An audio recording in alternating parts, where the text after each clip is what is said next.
आज हम करने वाले हैं इंग्लिश का पहले लिटरेचर पोर्शन हम पूरा करेंगे, देन हम राइटिंग स्किल्स पे चलेंगे। तो फ्लेमिंगो का जो ये चैप्टर है जो हमारे टर्म 2 में आ रहा है वो है chapter 4 red trap. Red trap का बेसिकली मतलब होता है चूहे पकड़ने का जाल, हम सबको पता है। एंड इस चैप्टर का जो नेम है, इससे इस चैप्टर के बारे में क्या पता लगता है वो भी अभी हम जानेंगे। It is the chapter written by the Selma Lagerlof. ये एक स्वीडिश ऑथर हैं जिन्होंने नोबेल प्राइज़ जीता था फर्स्ट वुमेन राइटर थी जिन्होंने नोबेल प्राइज़ जीता है लिटरेचर में। एंड इनकी जो स्टोरी है वो भी काफ़ी सारी लैंग्वेज में ट्रांसलेट की गई है।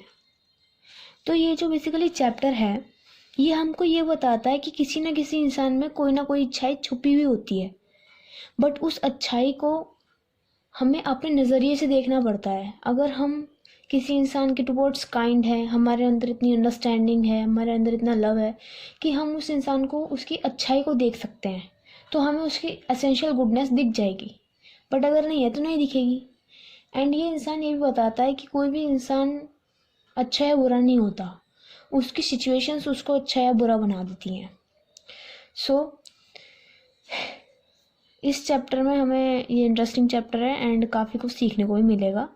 जैसे मैंने बताया कि ये जो चैप्टर है इसी अराउंड रिवॉल्व करता है कि किसी न किसी इंसान में कोई ना कोई अच्छाई छुपी हुई होती है। वो अच्छा या बुरा नहीं होता, उसकी परिस्थितियाँ उसे अच्छा या फिर बुरा बना देती हैं। तो इस चैप्टर में बेसिकली 4 कैरेक्टर्स हैं। फर्स्ट है हमारा पैडलर, दूसरा crofter, third iron master and fourth Edla. सबसे पहले पैडलर, जिसके ऊपर ये पूरी स्टोरी बेस्ड है। पैडलर एक पुअर मैन है जिसका जो जीवन यापन है वो चूहे बेचने वाले जाल के ऊपर डिपेंड है एंड बैगिंग के ऊपर भी डिपेंड है।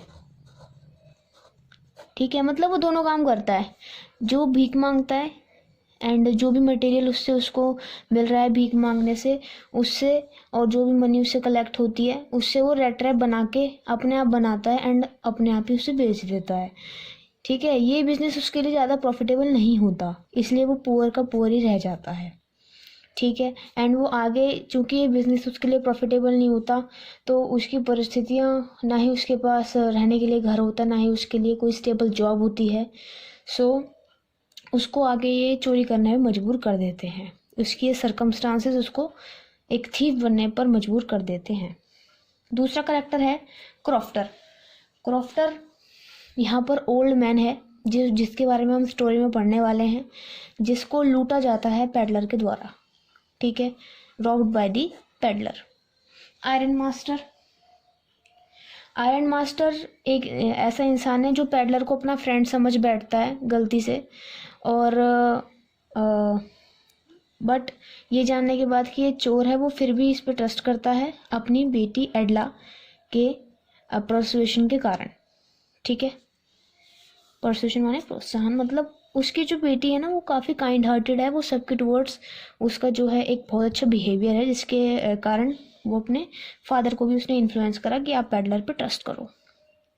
तो एडला बताया आयरन मास्टर की डॉटर है, very kind hearted and compassionate lady है। तो अब हम इस चैप्टर के बारे में पढ़ने वाले हैं। अबाउट द कैरेक्टर्स हमने पढ़ा, इसकी थीम पढ़ी कि ये जो स्टोरी है कहाँ रिवॉल्व करेगी, एंड अब हम ये पता लगाएंगे इस स्टोरी में है क्या। तो जो पैडलर है, सबसे पहले हम पैडलर के बारे में ही पढ़ेंगे कि पैडलर जो था वो बहुत ज़्यादा पुअर मैन था। ठीक है, एंड उसको जो स्टोरी में है वैगाबॉन्ड भी कहा गया है। वैगाबॉन्ड का मतलब एक ऐसा इंसान जो दर बदर भटकता रहता है, प्लेस टू प्लेस भटकता रहता है, जिसके पास ना ही कोई जॉब है ना ही रहने के लिए कोई घर है। तो पैडलर जो है उसको यहाँ पे वैगाबॉन्ड भी कहा गया है, इस स्टोरी में ट्रैम्प भी कहा गया है। ठीक है, तो काफ़ी सारे नामों से इसी पैडलर को बुलाया गया है। ये बैगिंग का काम करता है। ठीक है, एंड उस बैगिंग से जो भी उसे मटेरियल मिलता है वो ठीक है, जहाँ से बिग फार्म से जहाँ पर भी जो वो जाके बैगिंग करता है, स्टोर से जहाँ पर भी वो जाके भीख मांगता है, वहाँ से उसको जो भी मटेरियल बनता है उससे वो रेड ट्रैप अपने आप बनाता है एंड अपने आप उसको बेचता भी है। बट ये जो उसका बिजनेस होता है वो प्रॉफिटेबल नहीं होता, ठीक है, उसके अकॉर्डिंग ये सफिशिएंट नहीं होता, तो फिर वो पुअर का पुअर ही रह जाता है। एंड इसकी यही सिचुएशन उसको चोरी करने में आगे मजबूर करती है। अब ना पैडलर की कुछ थिंकिंग है। पैडलर के अकॉर्डिंग ये जो वर्ल्ड है वो एक बड़ा बिग रेड ट्रैप है। ये पूरा जो वर्ल्ड है, ये पूरी जो अर्थ है, ये पूरा क्या है, बिग रेड ट्रैप है, ठीक है। अब वो क्या करता है कि ये जो उसने कैसे बिग रेड ट्रैप कहा, जिस तरीके से एक चूहे की जो टेम्पटेशन होती है, कोई भी चीज़ उसको अगर मतलब चूहेदान में अगर कोई भी चीज़ हम रख देते हैं तो वो उसकी तरफ खींचा चला आता है, उसी तरीके से इस दुनिया में जितने भी लोग हैं उनकी टेम्पटेशन क्या है, फूड है, हाउसिंग है, क्लोथिंग है, ये उनकी बेट्स हैं। उनको इनको पाने के लिए लोग मतलब इनको पाने की लालसा है लोगों के अंदर, एंड वो इसी जाल में फंस के रह जाते हैं कि हम इसको कैसे पाएं, तो वो भी उनके लिए एक जाल है, ठीक है। The world is a big red trap for the people who have many baits for food, for housing, for clothing etcetera. So अब उसके अकॉर्डिंग जो जो थिंकिंग थी वो भी हमें पता लग गई कि उसके अकॉर्डिंग भाई जो ये वर्ल्ड है ना वो बिग रेड ट्रैप है। अब एक दिन क्या हो रहा था, अब वो अपने काम से लौट रहा था, मतलब रेड ट्रैप्स को बेच के भीख मांग के वो लौट रहा था। अब उसके पास कोई घर नहीं था, तो उसने एक लिटिल ग्रे कॉटेज देखी, रोड के साइड में थी, मतलब रोड पे थी, एक छोटी सी कुटिया थी, ठीक है। एंड वहाँ पर एक ओल्ड इंसान रहता था जो एक टाइम पे क्रॉफ्टर का मतलब होता है स्मॉल फार्मर हुआ करता था एक टाइम पर। एंड वो विदाउट वाइफ था, विदाउट उसके कोई भी चिल्ड्रन नहीं थे, ठीक है। एंड वो भी अपने घर में अकेला ही रहता था, तो वो पैडलर को देख के बड़ा खुश हुआ। उसने अपना मतलब वो बहुत ओपन हो गया पैडलर से एकदम। एंड पैडलर उसको देख के शौक था कि भाई मेरे साथ भी कोई ऐसे बिहेव कर सकता है। मेरे को तो मतलब ये सोसाइटी जो है वो एक बहुत ज़्यादा लो कास्ट का ऐसे पर्सन समझती है, और मेरे को मतलब अच्छे से बात भी नहीं करते हैं, सब मेरे को बहुत अच्छी तरीके से ट्रीट नहीं करते हैं, बट ये मेरे साथ इतना अच्छा बिहेवियर भी कर रहा है।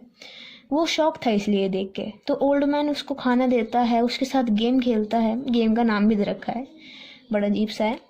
एंड वो इतना ओपन हो जाता है पैडलर से कि वो ये भी बताता है कि वो कमाता कैसे है, और उसने ये भी बता दिया कि वो अपनी कमाई रखता कहाँ कहाँ पे। सो उसने ये बताया कि पहले वो क्रॉफ्टर था एक टाइम पे रैम्सजो आयरन वर्क्स में, बट अब क्या है, अब वो जो क्रीम बनती है काऊ के मिल्क से उसको बेच के अब वो अर्न करता है। अब वो उसने भी बताया कि भाई मैंने मतलब जो भी लास्ट मेरी जो अर्निंग थी वो मेरी 30 क्रोनोर की थी। क्रोनोर यहाँ पे करेंसी है, स्वीडिश करेंसी, ठीक है। तो 30 क्रोनोर है, मैंने इतने कमाए हैं, तो ठीक है। अब क्या होता है कि वो अब दोनों खेल खाल के सो जाते हैं। अब जो पैडलर है वो अगले दिन पैडलर उठता है, एंड ओल्ड मैन भी उठता है। भाई ओल्ड मैन को तो अपना काम पे जाना होता है, तो वो अपने काम की जल्दी में वो चला जाता है अपने हाउस को, एंड पैडलर भी उस टाइम पे चला जाता है। But after half an hour peddler उसी हाउस में आता है, एंड जहाँ पर ओल्ड मैन ने अपने 30 क्रोनोर रखे हुए होते हैं वो एक लेदर पाउच में वो उसको उठा के ले जाता है, उस मनी को चुरा लेता है अगले दिन।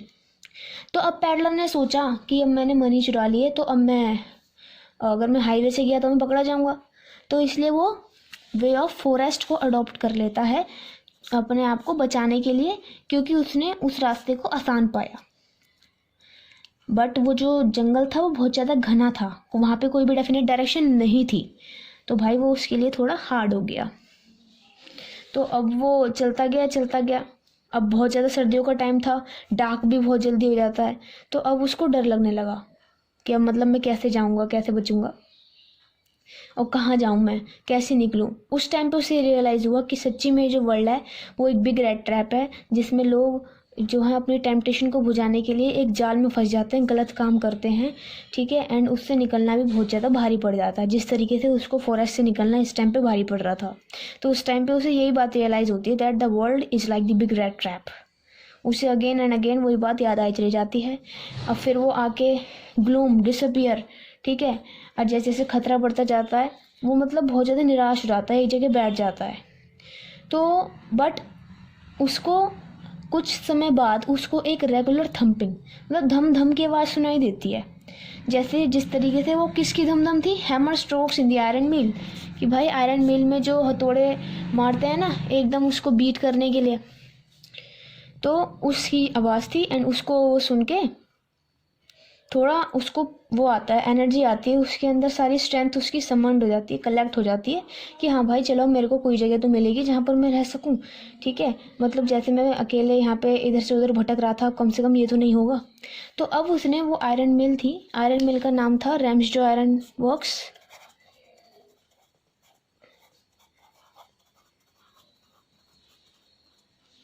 तो वहाँ पे वो जाके रुक जाता है। एंड वहाँ पे अधिकतर जो है लोग बाग आया जाया करते थे, वहाँ पे रुका भी करते थे, इसलिए उसको कोई भी नोटिस नहीं कर रहा था। वहाँ पे जो लोहार काम कर रहे थे वहाँ पे एंड ऑल भी सारे लोग जो काम कर रहे थे वहाँ पे वो अननोटिस था, इग्नोर किया जा रहा था उसको। अब वो जो आयरन मिल्स थी ना, वो एक उसका ओनर कौन था, प्रोमिनेंट आयरन मास्टर, ठीक है।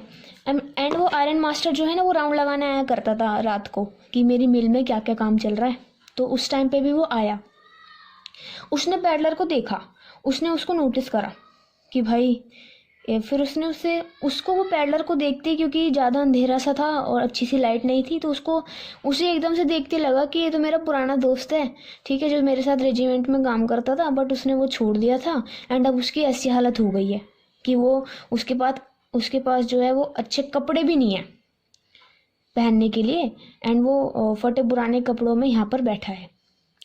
तो फिर उसने उसको मिस्टेकन टू अंडरस्टैंड पैडलर, उसको समझने में गलती कर दी थी, एंड उसको वो अपना फ्रेंड समझ बैठा था, फ्रेंडली हो गया था उसके साथ। एंड उसने उसको ये भी कहा कि मेरे घर पे मेरी वाइफ नहीं है, मेरे चिल्ड्रंस मतलब जो हैं वो उसमें जो उसके बेटे हैं वो अब्रॉड में सेटल हो गए हैं, एंड वो अब अपनी बेटी एडला के साथ रहता है। तो अब वो क्रिसमस ईव को सेलिब्रेट करना चाहते हैं, एंड वो चाहता है कि वो उसके साथ चला जाए। मतलब कौन चाहता है, आयरन मास्टर चाहता है कि जिसको वो अपना दोस्त समझता है, यानी पैडलर को, कि वो उसके साथ चले एंड क्रिसमस ईव की पार्टी को सेलिब्रेट कर पाए वो। बट पैडलर जो है वो उसको मना कर देता है कि नहीं भाई मेरे को नहीं जाना। एक्चुअली वो यहाँ पे मना क्यों कर रहा है, क्योंकि उसके पास चोरी का पैसा है, उसके पास थेफ्ट मनी है, और एंड उसको वो लेके डरा हुआ है। तो आयरन मास्टर चाहता था कि वो उसकी पार्टी को ज्वाइन करे, ठीक है। तो आयरन मास्टर अपनी बेटी एडला को वहाँ पे बुला के लाया ताकि वो पैडलर को मना सके। एडला केम टू परसुएड पैडलर, ठीक है। एंड उसको आके उसके हाव भाव से, पैडलर के हाव भाव से एडला को आके पता लग गया था कि ज़रूर ये कहीं ना कहीं से भाग के आया है, कुछ ना कुछ इसने चुराया ज़रूर है, ठीक है। एंड वो कहीं ना कहीं से वो चोरी का पैसा या फिर चोरी करके आया है, ठीक है। तो बट एडला काइंड हार्टेड थी, तो उसने इस बात को ऐसा वो नहीं लिया, तो उसने उसको फिर भी परसुएट करना जारी रखा, उसको मनाया कि वो पार्टी में आए। तो पैडलर ने एक्सेप्ट कर लिया एडला का इनविटेशन, एंड वो पार्टी में चला गया। अब पार्टी में जाने के बाद एडला ने अपने आयरन मास्टर यानी अपने फादर को बताया, ठीक है। पैडलर की रियलिटी आयरन मास्टर के सामने आ गई।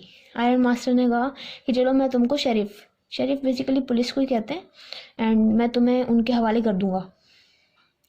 तो फिर पैडलर को गुस्सा आया कि मैंने तो आपको कहा नहीं था कि आप मेरे को पार्टी में लाओ, और मैंने इतना मना भी करा था, बट मैं एडला के कहने पर फिर भी आया। पैडलर ने गुस्सा होते हुए कहा कि ये पूरा जो वर्ल्ड है ना वो पूरा रेड ट्रैप है, एंड मैंने जो चोरी करी है वो मैंने जानबूझ के नहीं करी, मेरे सर्कमस्टांसेस ने मेरे को ऐसे चोरी करने पे मजबूर करा है।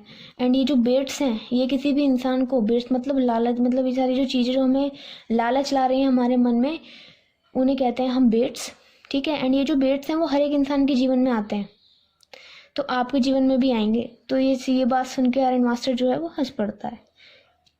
सो अब वो इनकी जो आर्ग्यूमेंट चल रही होती है कि भाई मैं तुमको पुलिस को हैंड ओवर कर दूंगा, तो अब एडला जो होती है वो पैडलर का स्टैंड लेती है एंड अपने फादर से कहती है कि प्लीज़ ये क्रिसमस पार्टी है, इसको मत स्पॉइल करो, एंड क्रिसमस के पे मैं प्रेजेंट देना चाहती हूँ, एंड इसको भी रहने दो, ये अगले दिन चला जाएगा पैडलर।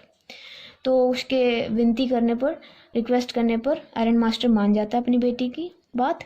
एंड जो एडला होती है वो पैडलर को एज क्रिसमस प्रेजेंट गिफ्ट भी करती है, ये सूट गिफ्ट करती है। एंड अब अगले दिन क्या होता है, जो आयरन मास्टर होता है और जो एडला होती है वो चर्च जाते हैं एंड उनको ये पता लगता है कि जो ओल्ड मैन के 30 क्रोनोर जो चुराए हैं वो पैडलर नहीं चुराए हैं। अभी तक उनको ये नहीं पता था, बस एडला को ये पता था कि वो चोरी करके आया, बट ये नहीं पता था कि कहाँ से करी। बट उसको अब ये पता चला कि अब ओल्ड मैन के यहाँ से यही चुरा के आया है। तो फिर वो दोनों फादर एंड डॉटर सोचने लगे, एडला एंड आयरन मास्टर, कि भाई अब तो हम जाएंगे, वो अकेला सो रहा है वहाँ पे, तो हमारे जो सारे वैल्यूएबल्स आइटम हैं, सारी जो भी सारी चीज़ें पड़ी हुई हैं, जो भी वैल्यूएबल्स हैं, वो सारी चुरा के वो तो भाग जाएगा। बट जैसे ही वो आके यहाँ पे पाते हैं, वो ये पाते हैं अपने घर जब भी वो आते हैं, तो उनको ये मिलता है कि वो कुछ चुरा के नहीं गया था, वो बल्कि छोड़ के गया था। पैडलर ने वो 30 क्रोनोर एक रेड ट्रैप के अंदर रखे हुए थे एंड उसके साथ वो एक नोट भी छोड़ के गया था एडला के लिए, कि उसने एक नोट लिखा था कि मतलब ऐसे ही उसने उसको चेंज कर दिया एंड मैं बुरा इंसान नहीं हूँ, मेरे सर्कमस्टांसेस ने मेरे को ऐसा बना दिया। एंड ऑब्वियसली बात है कि कोई भी इंसान बुरा या अच्छा नहीं होता, उसके सर्कमस्टांसेस ऐसा उसे बना देते हैं। एंड एक नोट में उसने साइन भी लिखा था, कैप्टन वॉन स्टेल, क्योंकि एडला के लिए वो नोट था एंड एडला उसे एज कैप्टन ट्रीट करती थी। किसको? पैडलर को। तो एक स्वीट नोट के साथ उसने वो हाउस को छोड़ दिया था एडला के एंड वो चला गया था एंड अब वो बदल चुका था। तो एडला के अच्छे बिहेवियर के कारण ही पैडलर सुधर चुका था। तो यही हमारा एंड है एंड ये स्टोरी यहीं पे रिवॉल्व करती है कि कोई भी इंसान अच्छा बुरा नहीं होता, उसकी सिचुएशंस उसे अच्छा या बुरा बना देती हैं। एंड किसी ना किसी इंसान में कोई ना कोई अच्छाई ज़रूर होती है, बस किसी न किसी इंसान को उसे देखने का नज़रिया होता है कि वो कितने अच्छे, उसे पोलाइट वे से, अपने काइंड हार्टेड बिहेवियर से उसको देखे, अंडरस्टैंडिंग से देखे, उसको लव दे ताकि वो इंसान सुधर जाए।